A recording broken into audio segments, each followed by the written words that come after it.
وأقيموا الصلاة وآتوا الزكاة واركعوا مع الراكعين أتأمرون الناس بالبر وتنسون أنفسكم وأنتم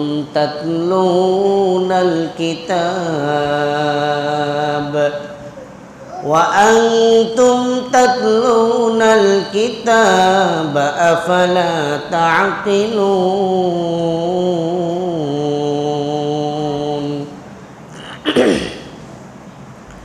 وقال النبي الصادق المصدوق صلى الله عليه وسلم أول ما يحاسب به العبد يوم القيامة الصلاة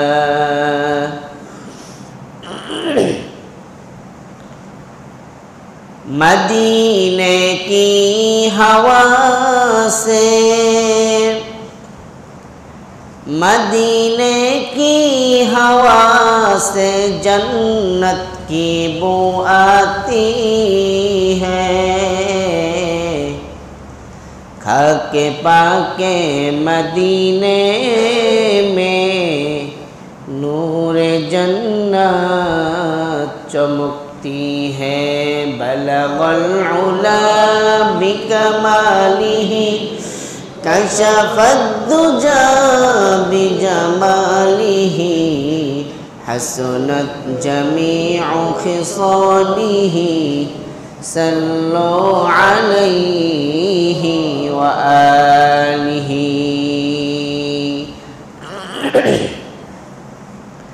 मुहतरम हाजिरिन, सम्मानित मुसल्लियान किराम, মহান রব্বুল আলামিনের দরবারে লাখ কোটি শুকর ও সুজুদ যে রব্বে কারীম আমাদেরকে দুনিয়ার সকল ঝামেলা থেকে মুক্ত করে বিভিন্ন ঘর থেকে যাচাই করে বাছাই করে মহাব্বত করে ভালোবেসে পবিত্র জুমার দিন জুমার নামাজ আদায়ের লক্ষ্যে মসজিদে আসার ও বসার তৌফিক দান করেছেন। সেই রব্বে কারীমের দরবারে হৃদয়ের সবটুকু ভালোবাসা উজাড় করে ইমানের বলে বলিয়ান হয়ে কণ্ঠ ছেড়ে বলি আলহামদুলিল্লাহ। মুআজ্জাজ হাজরিন, আমরা সূরাতুল বাকারা থেকে ধারাবাহিক আলোচনা করছিলাম। আল্লাহ রাব্বুল আলামিন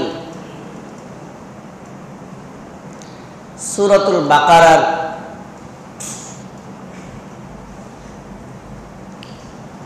41-42 নম্বর আয়াতের মধ্যে ইরশাদ করেন, ওয়ালা তালবিসুল হাক্কা বিল বাতিলি ওয়া আনতুমুল হক ওয়ালা তালবিসুল হাক্কা বিল বাতিলি ওয়া তাকতুমুল হাক্কা ওয়া আনতুম তা'লামুন।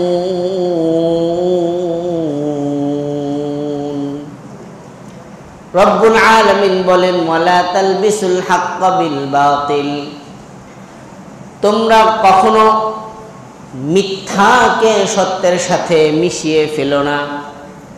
ওয়ালা তালবিসুল হাক্কা বিল বাতিলি, সত্যকে কখনো মিথ্যার সাথে গুলিয়ে ফেলো না। ওয়া তাকতুমুল হাক্কা, এবং সত্যকে কখনো গোপন করো না। ওয়া আনতুম তা'লামুন,